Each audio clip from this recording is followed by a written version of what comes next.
दूसरी है बकरी है तुसी इसनू वेखो।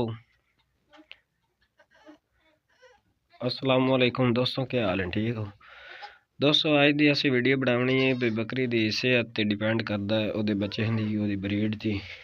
ये वेखो कि जेह्ड़ी असी पहले वीडियो बनाई है ना उस इस ब्रीडर आई इस कलर दा लाल ते सफेद कलर दा ना ब्रीडर आई और उस दे ये बच्चे न।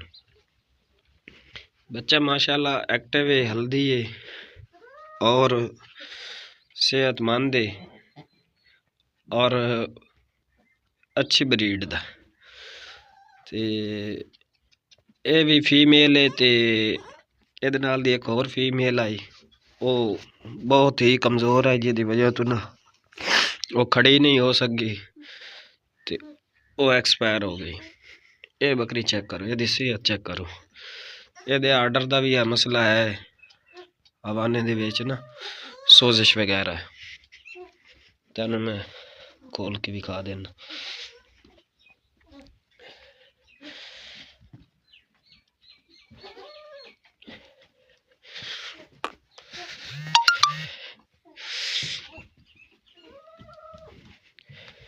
चेक करो। ਇਹਦਾ ना ज़्यादा मसला ये बने कि साढ़े को जिस टाइम आई है ना इन्हें पानी नहीं पीता, खुराक अच्छी खाती है लेकिन पानी ही नहीं पीती, जिहदी वजह तो ना आर्डर दा प्रॉब्लम आए। लेकिन कम आया, थोड़ा आया, ज़्यादा नहीं आया।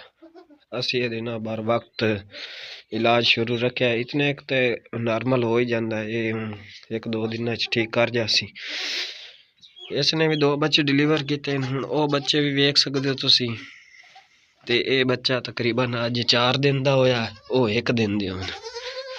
ते कितना फर्क है तुसी आप चेक कर लो। इस बच्चे ते उस बच्चे, ये 4 दिन का है, वो 1 दिन का है। तो पता ये चलता है कि माँ का भी होना अच्छा है, प्यो का भी होना अच्छा है, लेकिन सारी गल बकरी दी सेहत है। बकरी भी अगे छोटी आई तो कमज़ोर आई, जिहदी वजह तो उसने बच्चे भी कमज़ोर पैदा किए।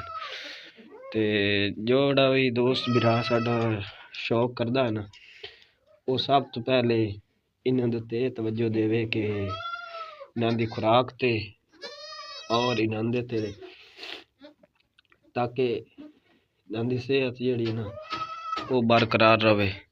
सेहत अगर इन्हां दी ठीक रहसी तो तुहाडे बच्चे बिल्कुल ठीक रहसे।